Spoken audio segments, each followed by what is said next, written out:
Welcome, everyone. My name is Amanda Rossi, and I'm the Media Alliance of Houston president this year. Welcome to our September webinar. Our September webinar is brought to you by iHeartMedia. I'd like to welcome Missy Always, the Director of Business Development and Houston Sports at iHeartMedia. Thanks, Amanda. We really appreciate everybody joining us today, and we're really proud to bring Patrick to everyone and update on the Houston world around us. At iHeartMedia, we always ask and start our meetings with, what is your sound strategy? Be heard, be seen, be found, be loved. iHeartMedia uses the reach of America's #1 audio company, helps businesses drive awareness, consideration, and conversion through radio and digital advertising. iHeartMedia will amplify your business's message and reach your audience through our full suite of digital marketing services, the largest podcast publisher and platform in over 850 radio stations. Whether you're an amazing small business and want to target specific in-market audiences, or you're responsible for marketing a large company across the entire country, iHeartMedia is able to create, execute, and provide unparalleled attribution to your plan. Thanks, Missy, and thanks to iHeart for being the sponsor of our September webinar. We would like to thank all of our corporate sponsors: Odyssey, Brivik Media, Carlberg, Centro, Clear Channel, Effective, iHeart, KHOU, KIAH, KTRK, Love Advertising, and MMI. As a reminder, save the date for the Houston Media Classic at Atascocita Golf Club on Thursday, October 28th.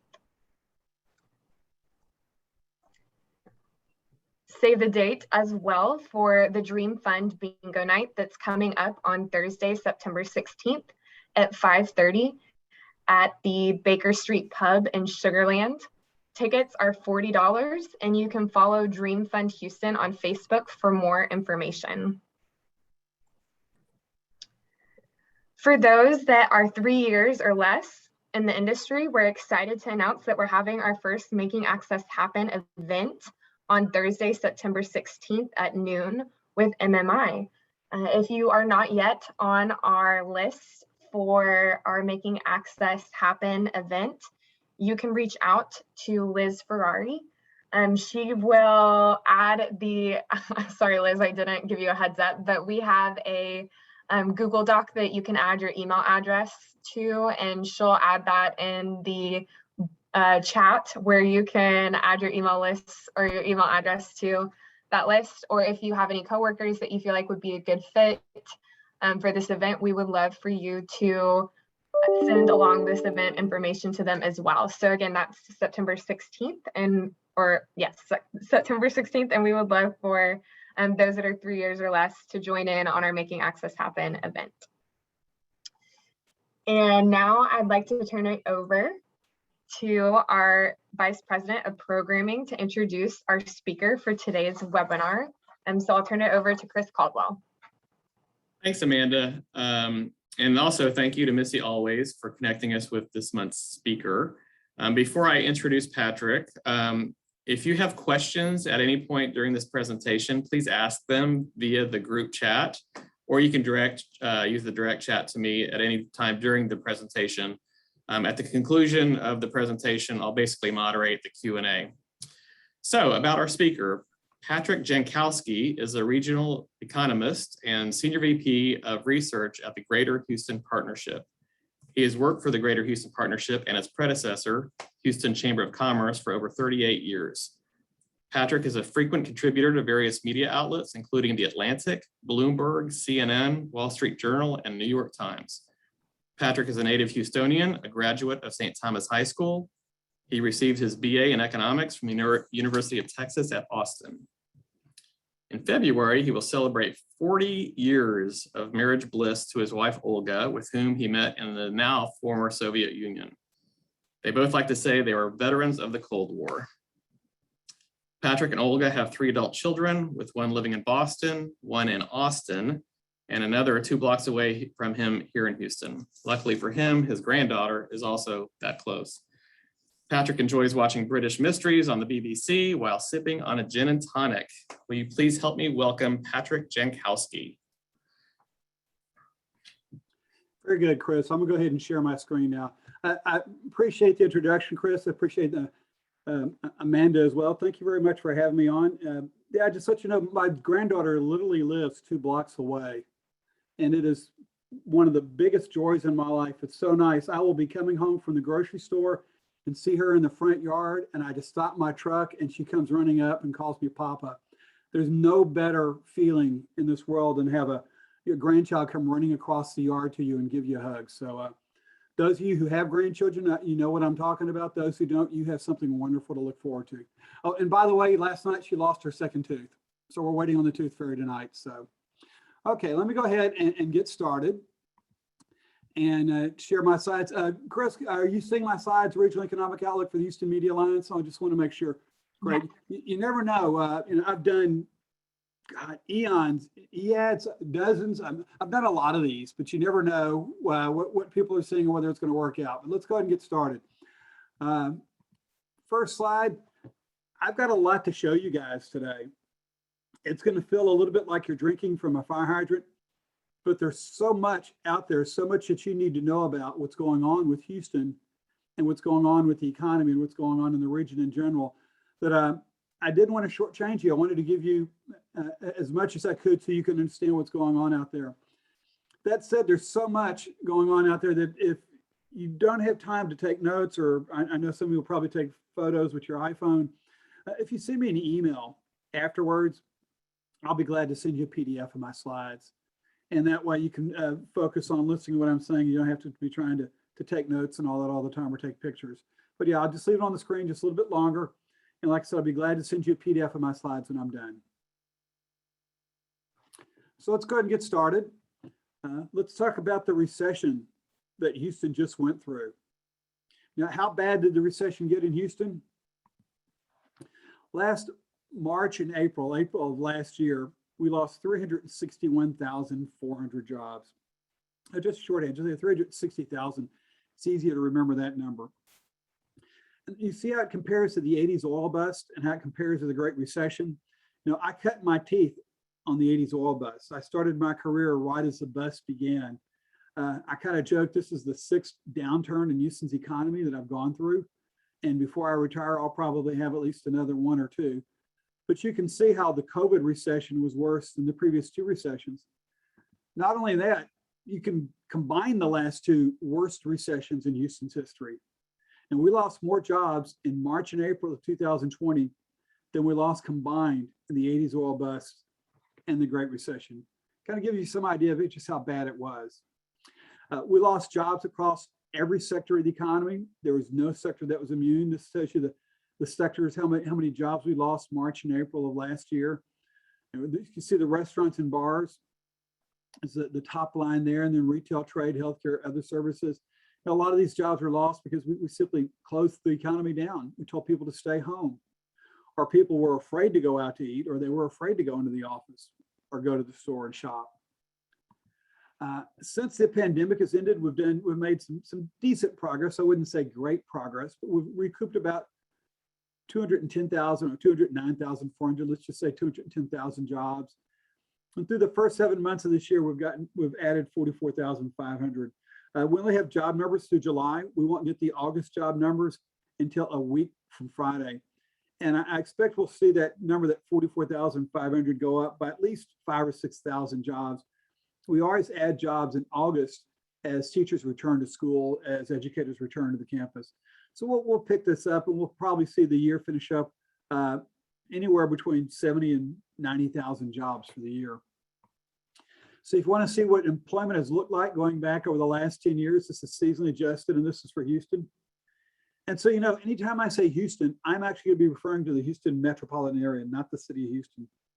And the Houston metropolitan area, an easy way to think of that is it's all the counties which touch Harris County plus Austin County. Or if you want to, it's Austin and Brazoria and Chambers, Fort Bend, Galveston, Harris, Liberty, Montgomery, and Waller counties. But you can look at this and you see we had this really nice stretch of growth beginning at the end of the last decade. I mean, this is the benefit of high oil prices and a fracking boom. And you can see the fracking bust right there. And then we started to grow again. And then here we see what happened with COVID, the drop down. One of my colleagues likes to refer to this as a fishing pole graph. It kind of looks like that line going into the water. So let's go on. And where are we today? I said 209,400 jobs. That means we've gotten back roughly 58% of what we lost. We still have 42% of what we lost to get back. We still have 150,000, 152,000. That's actually a pretty big number. It's big and it's concerning in one sense that we're seeing the economy slow down with the surgence of the COVID, of the Delta variety, but also in a normal year for Houston, in a year that oil prices aren't driving up the economy or pulling down the economy, and in a normal year, we might create 60 to 70,000 jobs. So what we're looking at is from where we are right now, it'll probably take at least another 2 years, unless something miraculous happens, for us to get back to the employment level we were prior to the pandemic. So this is where we are, remaining jobs to be recouped. This government number, it really looks bad. This is a percentage, but you need to understand there's a bit of a data anomaly in there. Part of the problem is that we always see job losses in the summer in government, because 2/3 of all government employees in the region, they're actually educators. They work for a school district, they work for a community college, they work for a state-funded university. They're not on campus in the summer. And so many of them aren't on payroll. And we typically see a loss of 17, 18,000 jobs in the government sector every July. And that's what's floated that number up so high. We'll get back half of what we lost over the next 2 months and gradually. But we still, even if you account for what happened this summer, we're still seeing a loss of government jobs. You can see manufacturing, energy, and so forth. Now you're looking at these percentages and you're thinking, that's odd. How can you, when you say recovery, and you say we've covered 30, the losses to recover are close to 400%, or let's take manufacturing close to 200%. If a percent that you see on the screen is above 100%, that says that in addition to the job losses in March and April of last year, the sector has continued to lose jobs. So over the last, 15, 16 months, we've lost as many jobs in manufacturing as we lost in the first 2 months. You can see the losses in energy and so forth. So basically you're seeing those sectors, those top 5 or 6 sectors, continued to lose jobs even after the economy reopened. And I'm going to get into this a little bit more because this is really concerning. This is what's going to be slowing down our recovery. But you can go here and look at transportation and warehousing and finance and bars and restaurants. All these sectors here that have are close to 0%, have gotten back everything. Those 0% says they've gotten back everything. So let me shift. You can look at this here and you can see where we are percentage losses. What's special to these sectors are these were the sectors that lost jobs because we shut the economy down, because we told everybody to stay home, or because people were afraid to go out. As we reopen, we regain these jobs. Another way to say this is we've gotten back all the easy jobs we knew we were going to get back once the restaurants and bars open, or once people felt comfortable going back to the store. Where I'm concerned with is the jobs that aren't reflected in a COVID loss, but that are the result of a long-term trend in Houston's economy or some other factor that's not tied to COVID at all. So this is the total number of jobs that are left to be recouped in each of these areas. And once again, I want to draw your attention to construction and government, manufacturing and energy and wholesale trade. Now I'm going to exaggerate them a little bit right there. Now I took government out because we're going to get a lot of the government jobs back as the schools reopen. The concern is over things like construction, manufacturing, energy, and wholesale trade. Construction, yes, we have a housing boom going on right now, but we've only broken ground on 1 or 2 or new office buildings in the last year, because we're overbuilt in office, we're overbuilt in warehouse space, we're overbuilt in retail space. And so these construction jobs aren't going to come back until we absorb a lot of what we've overbuilt. Manufacturing is tied, almost 90% of that is tied to supplying the energy industry. And everyone here knows that the energy industry has been struggling. You can see the 10,000 jobs we lost in energy And wholesale trade supplies either manufacturers who buy something from the wholesaler that it becomes part of their manufacturing process, or the wholesalers are selling directly to the energy companies. So the two things which are going to hold back a recovery that are weighing most on us is this slowdown in construction. I mean, it really would be nice if we had some sort of large civil improvement project that we could put a lot of these workers back to work, because it's not going to come from the private sector. It needs to come from the public sector. And the energy industry is going through a transition, and it won't be drilling wells to the same extent it has in the past. So we're going to have to find something to replace these energy jobs. You know, I talk about this. This is something that's been going on for these sectors for a while. Construction, all of them peaked prior to the pandemic. You know, construction employment peaked in October 2019, and you can look and see where manufacturing, energy, and wholesale trade peaked. You know, they peaked at 2 to 3, 4 quarters prior to the pandemic. So if you like pie charts, and I definitely like pie charts, it makes things real easy to say. It's pretty well broken down. If you want to look at the roughly 152,000 jobs or 150,000 jobs we have left to create, to recoup 152,000, you can see that over half the jobs come in these sectors that are going through some sort of long-term structural realignment: manufacturing, construction, energy, and wholesale trade. And less than half come from these sectors which are still somewhat depressed or struggling with COVID. These jobs right here will come back fairly easily. These jobs will be the ones that are going to be more difficult to bring back because of the structural changes. So how does Houston compare? How do we compare in our rebound, our recouping the jobs, our recovery from the pandemic? Well, if you look at it as a straight employment rate, and these are July employment rates, the US rate is actually a little bit lower. It's 5.2% in August, but I don't have August data for Houston and Texas isn't available. So I'm trying to do an apples to apples comparison. So if you look in July, you can see Houston's unemployment rate was higher than that for the state and higher for the US. Now, and it's especially concerning among economists whenever you see an unemployment rate that's a percentage point more above some other area.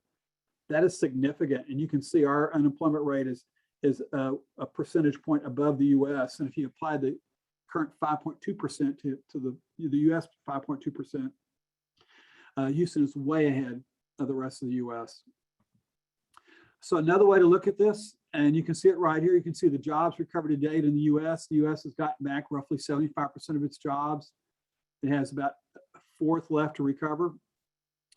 If you want to look at Houston, and as I said, we've recovered roughly 58%. We've got 42%. So you can just look at these yellow slices for both economies, shows you how many jobs are left to recover. And you can see Houston is lagging the rest of the US in employment recovery. Another way to look at it is these are the 20 most populous metropolitan areas in the United States. You'll see New York, Los Angeles, Chicago, Dallas, Houston, Miami, and so forth on this. And what you're looking at, that percentage there is the percent of jobs that each metropolitan area has recovered through July. You know, of their pandemic losses, of what they lost last March and April, what percent of those jobs do they recoup?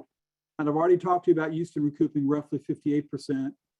But you can look and you can see Houston actually ranks 16th among the top 20 metro areas in jobs recovered. And you see Denver's number 1. I hate to admit this, Dallas is number 2, then Tampa and Atlanta. So not only are we behind the US, we're also behind our peers. You know, if you can look at these areas here that are worse than us, New York, San Diego, Los Angeles, and San Francisco. In New York, they're still having problems getting people to want to return to the office. And you've got a lot of people who have businesses which are tied to serving the office crowd, lunchtime workers. You get a lot of people who are still working remotely. And so that's what's weighing on these economies here. Houston, what's weighing on our economy is the overbuilt construction market and the struggles in oil and gas. So excuse me 1 second. I need to take a sip of Ozarka to kind of keep my vocal cords lubricated. So let's talk specifically about Houston. There are some positive signs for Houston's economy. There are some indicators out there, some scores that show that Houston is doing okay, not as well as we'd like, but it's not all bad news. If you want to go first to this, the Purchasing Managers Index. For shorthand, it's the PMI. And this is something the Institute for Supply Management puts out every month. They'll put out another one on either Friday or Monday. This is the data that we have for August. And what they do is they ask the purchasing managers a series of questions in a survey. Are their sales up or down compared to last month? Are employment levels up or down? What production activity is up? What are their inventories like? Series of questions, and then depending upon how they answer, they come up with this index. And whenever this dark line, this slate colored line, is above the red line, that's a sign based on what the purchasing managers out there are seeing that the economy is growing and will likely continue to grow at least for the next 3 to 4 months. And it's really interesting if you think about this, it aligns so much with just the conventional wisdom about Houston's economy. Now, here's the PMI back during the Great Recession. Here's the PMI during the fracking bust. Here's the PMI immediately after Hurricane Harvey. And there's the PMI for COVID. And you can see, I showed you the slide that talked about it was the worst job losses in Houston's history. And you can see based on the PMI, it was the lowest drop in economic activity and production. So let me go on to the next slide. You can see one thing that's nice is the PMI had been around the mid 50s. The last number we got for July has it as at 57.2, so we're starting to see it pick up a little bit. Employment had been in the low 50s, and the most recent report had it up around 53, so we're starting to see a little bit of a pickup in employment. The one thing that's a little bit more disturbing about this is lead times. In a normal economy, to see lead times this high, this indicator would be a good sign. So that means that there's more work coming in the doors than they can actually handle. But this time lead times reflects it's still showing up in supply chain issues. And the lead times are being extended not because they have so many orders on the books, but because they're getting harder time getting the materials into the warehouse or into the shop that they need to meet the customer's orders. But overall, you're looking at seeing an improvement in Houston's economy based on the PMI. Let's talk a little bit about trade and transportation. You're looking here, this is Houston Airport System traffic through July. And you can see normally through this part of the year, we'd be handling over 30 million passengers. Last year, we handled that much. We're not back to where we were prior to the pandemic, but you can definitely see that we're up roughly, let's say, call that 50% above where we were this time last year. So that's showing some sign of improvement. If you want to look at container traffic through the Port of Houston, now we bring in imports loaded, containers loaded with imported goods and ship out containers loaded with our exported goods. And you can see through July, you can see imports are up very high compared to even where we were in 2019. Part of this is the phenomena is that during the pandemic, merchants didn't order a whole lot. They were selling down their inventory because they didn't want to get stuck with it. They were trying to control cost. The same thing with manufacturers worked down their inventories because they didn't want to get stuck with it. And so now we're seeing both merchants and manufacturers trying to catch up because their shelves are empty or their inventory is so low. If you want to look at exports isn't doing quite as well, but it's exports as far as the number of containers which are being shipped, not the value of the exports. Let me click over here.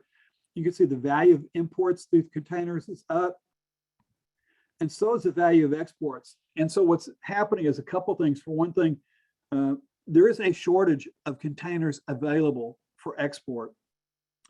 The cost of shipping has gone up so high because the U.S. merchants, as I said, the U.S. is trying to replenish, and the Chinese are willing to pay a lot higher prices for shipping. And so you're actually getting companies in the U.S. are sending back empty containers to China. The shipping lines are trying to pick up everyone they can because they can make 4 times as much bringing in a container than they can exporting a container. And so what you're seeing is the Houston manufacturers are packing the containers a lot tighter now than they've ever packed them before. And you're also seeing more high value goods going out through containers. So you can see what's happening with real estate. This is my office image right here. I think that's very typical of the office market right now. And then you can see right here, that's home construction. So you can see construction is down, residential is up. The residential is being driven by that housing boom that we're very familiar with.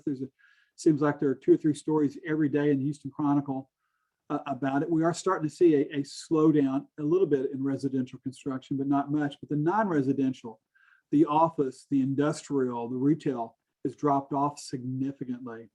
And that's one of the reasons why I show you that we're still down 35,000 construction jobs. Like I said, it's not going to come from the private sector. It would be nice if we could see some sort of public sector work to help put all these 35,000 unemployed construction workers back to work. If you want to look at what's happening with office, this is one reason why we're not going to be seeing very much office construction. These dark blue bars here, this is what you're seeing is office absorption. These dark blue bars are net absorption. It's the difference between how much space is occupied at the end of the quarter versus the prior quarter. I guess an easy way to explain it, it's the difference between move-ins and move-outs.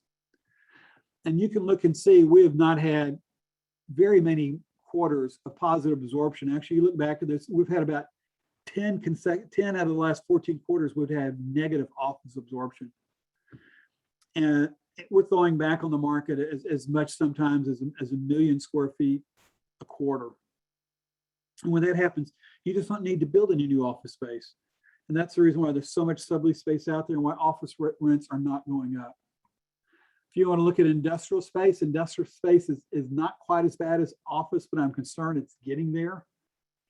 You can look and see right last year, it's dropped off a little bit. We had 16.1 million square feet of industrial or warehouse space under construction, now only 15.1. But you need to look at year to date, we've only absorbed 7.1 million square feet of industrial space. So we're building at twice the rate at which we can absorb it.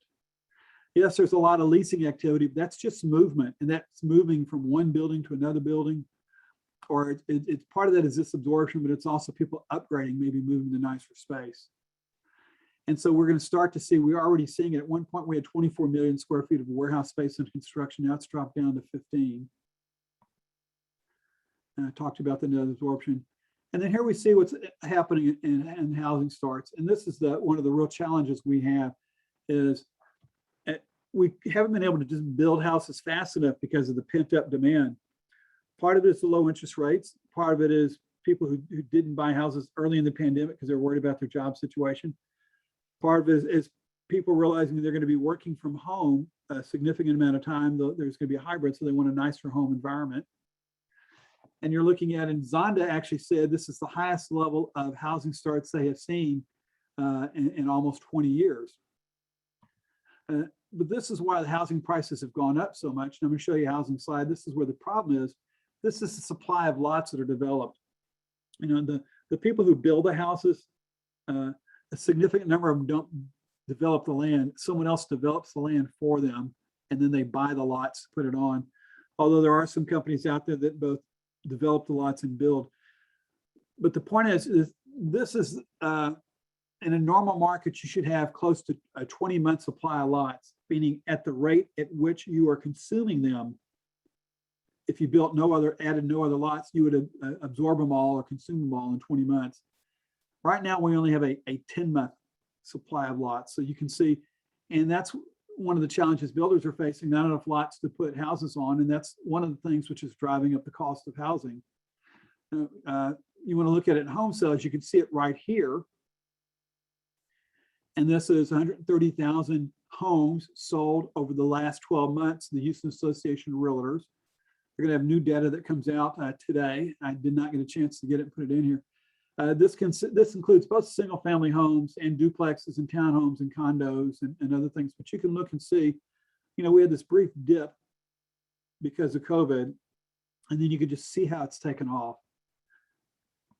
And this demand for single family homes is so strong in the region, it's really driven up the price. And you can see what's happened to single family home prices going back the last 4 years.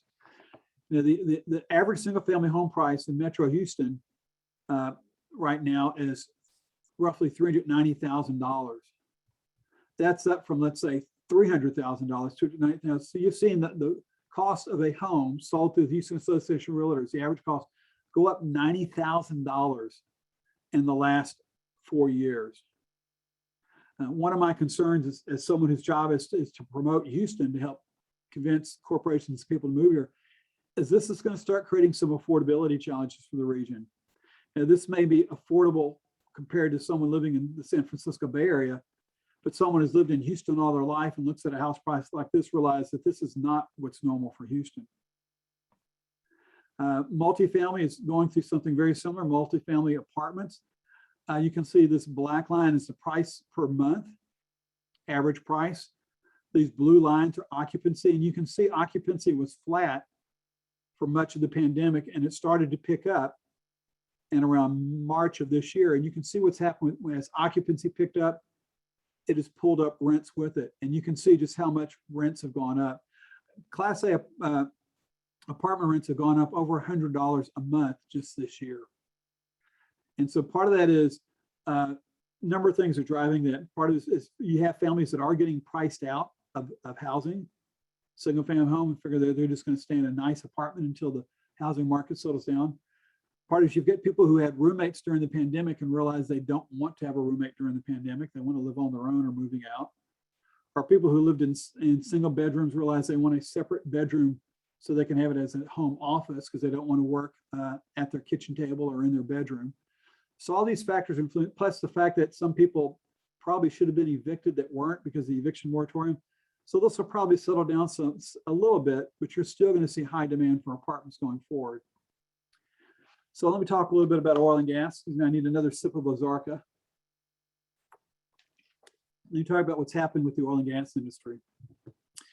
You can see what happened with oil prices going back over the last 2 years. This is a monthly average spot price. And you can look over the summer, we saw oil at above $70 a barrel. I mean, that's absolutely incredible. I mean, most of my career in Houston, if you saw oil above $70 a barrel, you'd be seeing a drilling boom and you'd be seeing a hiring boom. Especially when you look at this chart here. This is something the Federal Reserve Bank of Dallas has put together. They ask companies in their territory, what price oil do you need to profitably drill a well?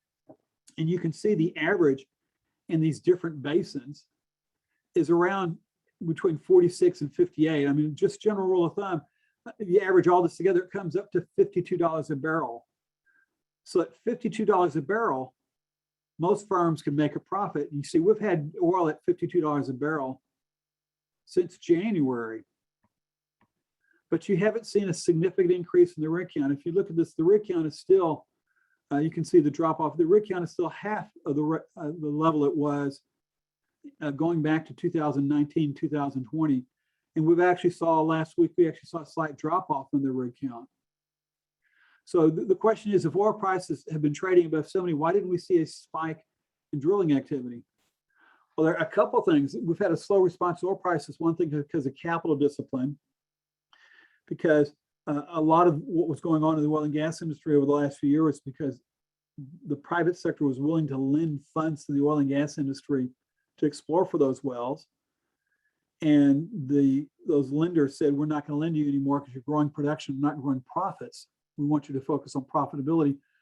So a lot of what they've had to do is try to fund exploration out of their cash flow. But what over half the companies in the US did is they hedged their production this year, meaning they signed contracts for production at a fixed price. And that price was actually $52 a barrel. And they signed those hedges back when oil was trading for $45 a barrel, so $52 a barrel. So they hedged half of their production at $52 a barrel, meaning that when oil went up to $72 a barrel, they weren't getting the benefit of that differential, that $20 that was going to somewhere else. So they don't have that excess cash flow to plow into production. You've got shareholder pressures, where you've got a lot of shareholders are saying oil and gas isn't going to last forever. You need to look into other sources of revenue or other lines of business. Part of it is because of climate change and other factors. And so shareholders are pressuring them to spend money investing in areas other than traditional oil and gas. And you've got something known as a DUC. It's a drilled but uncompleted well. And for a long time, companies were drilling wells, but not completing them and not hooking up pipelines and bringing them online. They knew how much oil they had down there. All they needed to do was wait till the right moment. And so it was it's cheaper to complete a well than it is to drill a well. And so what we're seeing, they managed to keep the production up, right, bring these drilled but uncompleted wells online. And that's why U.S. production hasn't fallen even with so few wells being drilled. But this is perhaps one of the scariest charts I'll show you of all the charts that I have. This is energy employment in Metro Houston going back to the beginning of the millennium. And you can see this is exploration, production, oil field services, oil field equipment manufacturing, pipes, valves, and flanges, and engineering.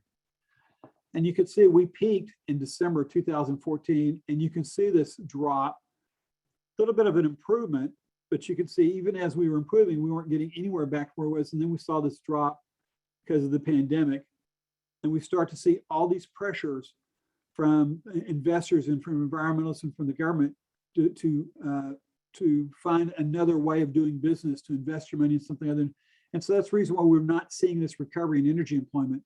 We will never see energy employment get back to up to here where we had 300,000 workers. I'm concerned we're not even going to get back to here where it was about 240,000. Right now, we're just under 200,000 workers. We're about 194, 195 in oil and gas. So there is one really very positive aspect that we're seeing in the economy, and that's the amount of activity we're seeing in the innovation sector, the digital sector, the software sector. And I'll just show you one chart to illustrate that. We're seeing an awful lot of venture capital coming into Houston that we hadn't seen before. And you probably heard of things like the Ion or the Canon or some of that, or TMC3. We're starting to see more and more investment in these areas outside of oil and gas and outside of the traditional industries.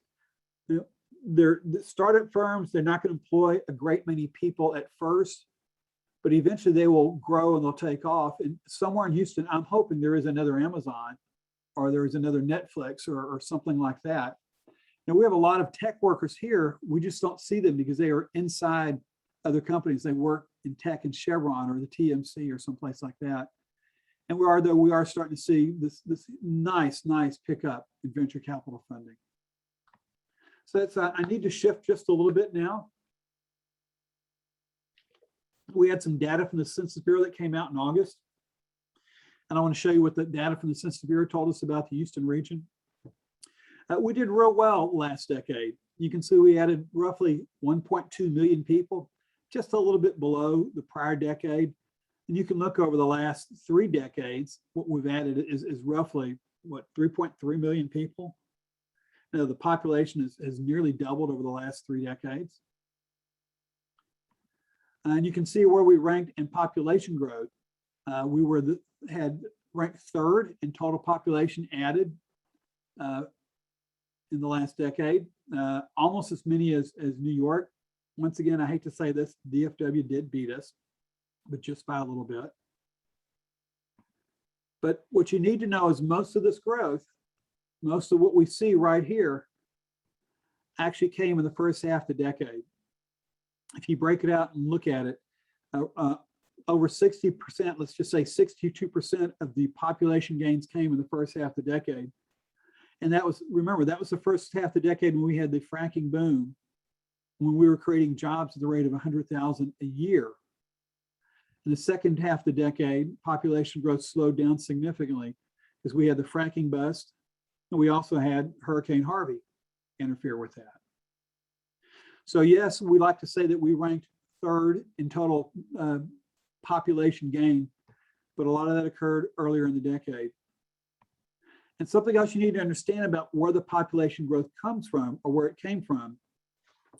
These numbers, the census hasn't given us this breakdown all the way to 2010, but if you look at the first 9 years of the decade, roughly 47.3% over, almost half the population came from something known as a natural increase, meaning the number of people born versus the number, minus the number of people dying. In a typical year, Houston may add 100,000 births, but also we may have 35, 40,000 deaths, and that gets you a net natural increase of 60,000. Every year you have people who move into the region, move in from overseas or move in from somewhere else in the US. And as people move in, you do have people move out, and it gets you a net number. And these are the two net numbers for migration into the region. So when someone says Houston added 1.2 million people in the last decade, remember that's not 1.2 million people moving here. That's roughly half of those were as a result of people being born here. And you need to note, if you look at this, international migration added more people to Houston than domestic migration did.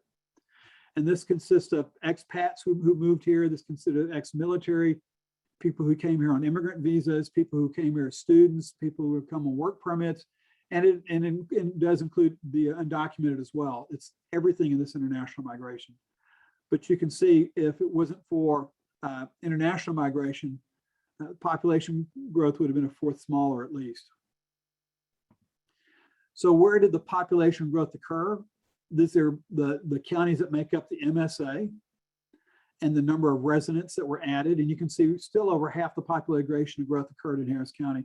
I mean, you can look at this two ways: glass half empty or glass half full. You could say roughly half the growth occurred in Harris County, or you could say, gosh, roughly half the growth is occurring outside Harris County. Either way, but you can see who added the most residents was Fort Bend, followed by Montgomery County. But it gives you some idea where the growth came from. And this is the change in population by racial and ethnic group. And this is real important to understand this because this has profound implications for Houston going forward. If you look at roughly half of the growth that occurred in the last decade occurred in the Hispanic community.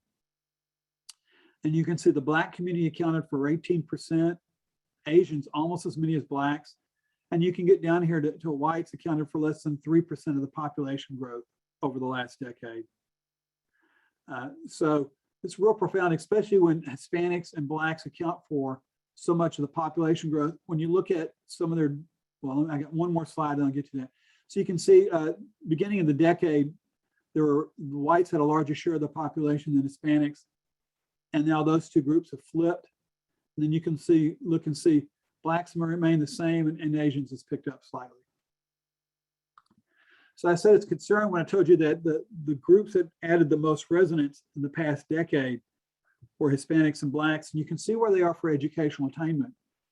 And so much of this region's growth going forward is going to depend upon having an educated workforce. Especially, remember I talked about what we're seeing in venture capital and software and these tech industries, and we're going to need a well-educated workforce for those to continue to grow. So we have some challenges when the two racial and ethnic groups that are growing the fastest have the lowest level of educational attainment. You know, there are other challenges here. You can see that for selling them for services and retail and so forth, they also tend to have the lowest income levels. And they also tend to have a very high portion of their population living in poverty. So those are some things we need to consider. We as a community figured out how we're going to address this, that we have large portions of our population and growing portions of our population that are struggling both financially and in just general social benefit and welfare, educational attainment. So these are the last set of slides. I can't finish this presentation without saying something about the coronavirus. This is data I pulled this morning, gives you some idea of where we are. They talk about the fourth wave. This is the first wave, the second wave, the third wave, and the fourth wave. It looks like it's dropping a little bit, but it hasn't dropped because we're still getting data in from Labor Day. But you can look at how quickly the slope of the line was here. You can trace that all the way back across, and we're back to where we were in January, February. And we thought things were pretty bad then. And one of the differences when we hit this point in January, February, we were on the downward slope. You go back to here, we're still on the upward slope. Give you some idea of where it was over the last 14 days, the number of deaths has gone up 34%. And we have over 100,000 people in the US hospitalized with COVID. Think about 100,000 people hospitalized with COVID right now, and 152,000 new cases reported. Now at this rate, 1,500 cases, 1,500 deaths, by Thanksgiving, we're going to end up, we have 650,000 people have died.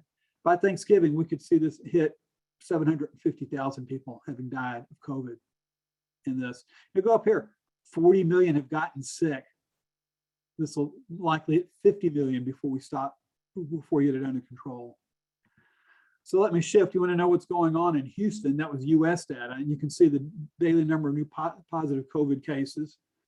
And you can see there's a little bit of noise in the data, but you can definitely see this current level of cases is higher now than it's ever been before.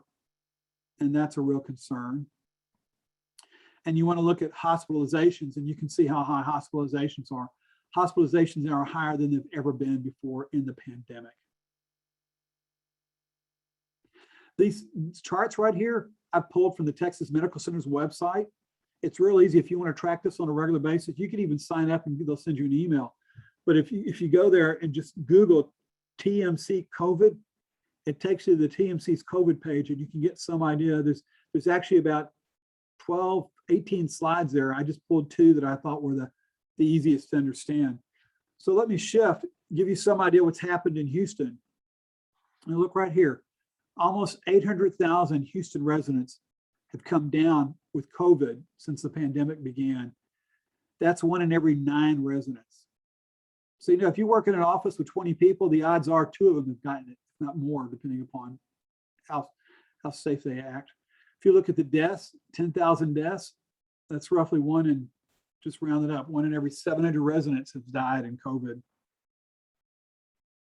So it's pretty startling. I'm going to take it one step further, and you can see how it works out by county. And I'm going to leave this on the screen just a little while for you to look at. If maybe you don't live in Harris County, you live in one of the other counties, but you can look and see what the infection rate is and what the death rate is. And that's Austin County. That's not the city of Austin.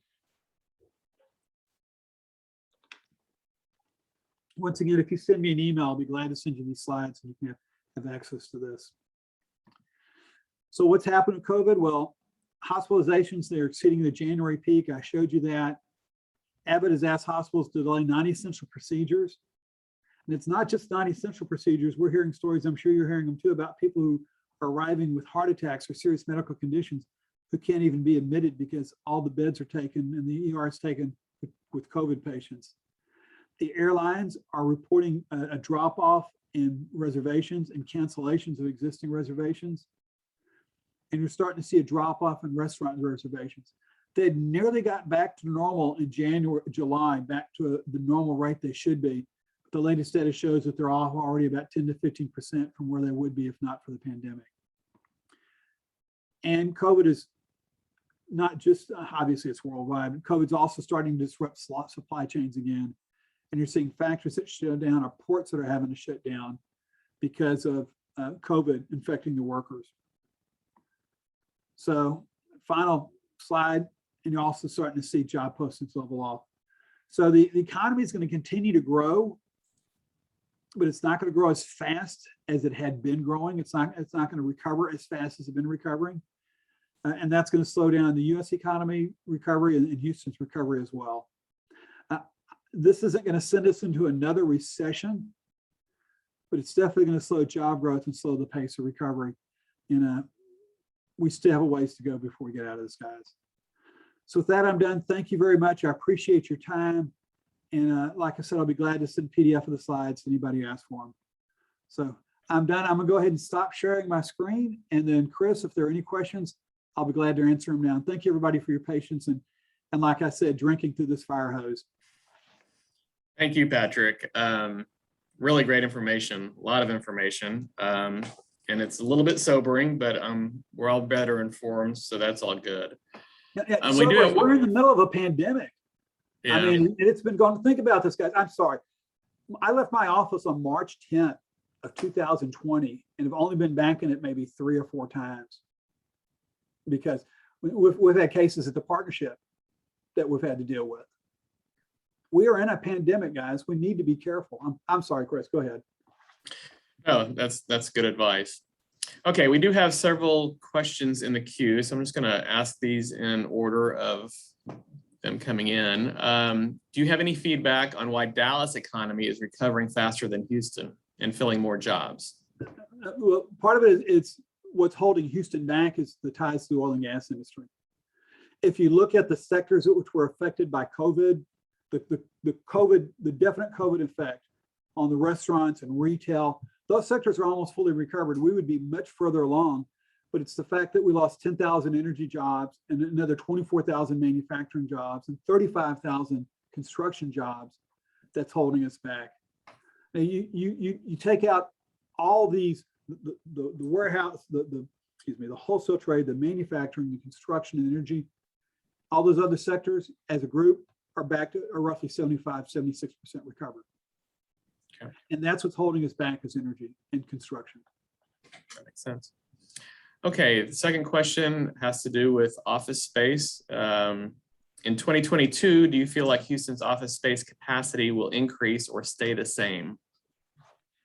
There's only been one really big building that's broken ground in the last 3 to 4 months, and that's the Skanska Tower downtown near Discovery Green.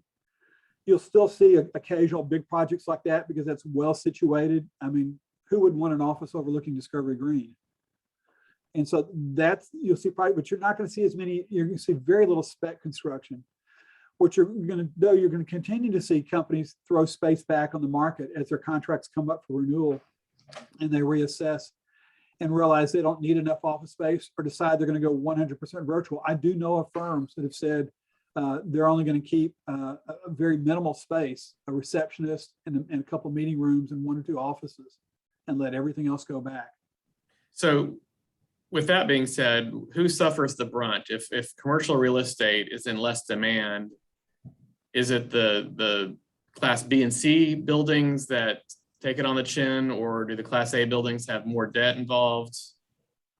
Well, what happens is you're going to see people moving more and more to the newest Class A, the one with the highest level of amenities.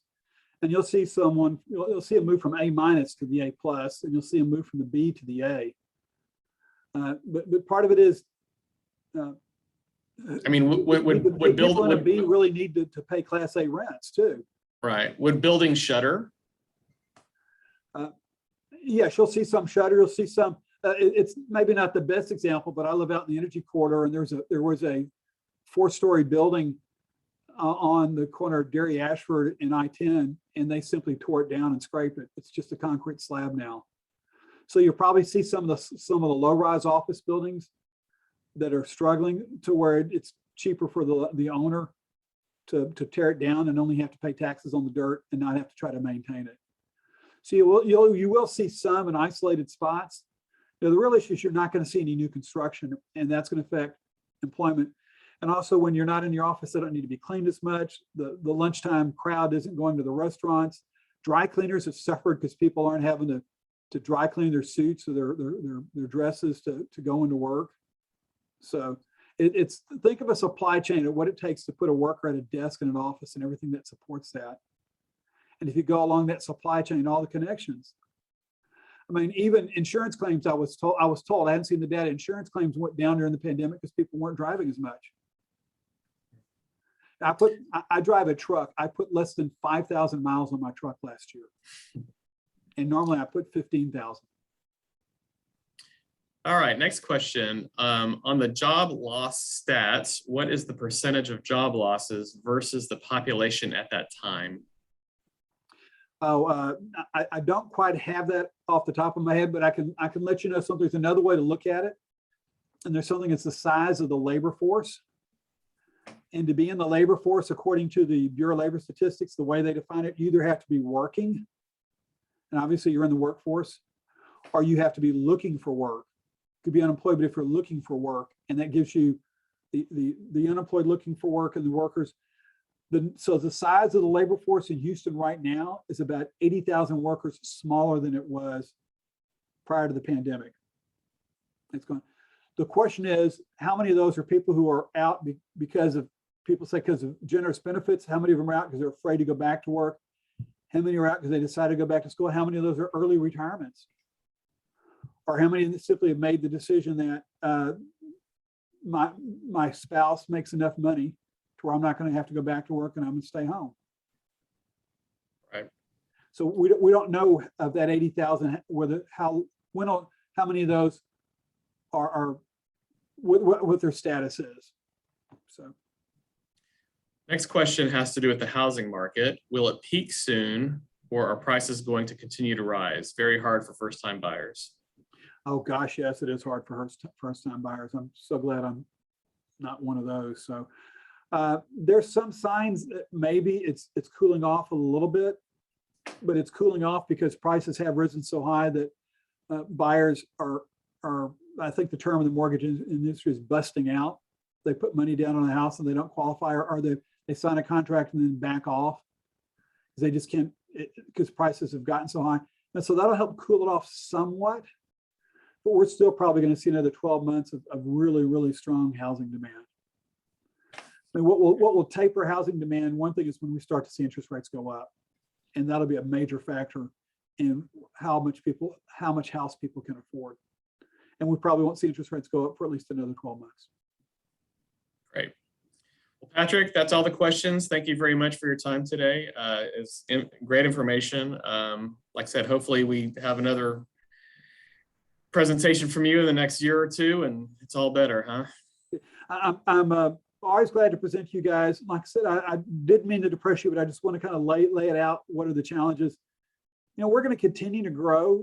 God, we're never going to see 2010, 2012, 2014 again. We're going to get back to, when we get back to normal growth, we're going to be growing at the rate of the 60 to 70,000 jobs, which isn't a bad growth rate. But Houstonians are so not used to seeing high oil prices and booming employment, and we're just not going to ever see that again. We're going to be more like a normal economy and not a boom economy. All right. Well, I appreciate your time today. Thank you very much. Amanda, I'm throwing it back to you. Yes, thank you so much, Patrick. We really enjoyed hearing from you today. And thank you again to today's webinar sponsor, iHeartMedia. Thanks everyone for joining. We will be having our next webinar on October 13th, and we look forward to seeing everyone again then. Hope that everyone has a great rest of their day. Thanks.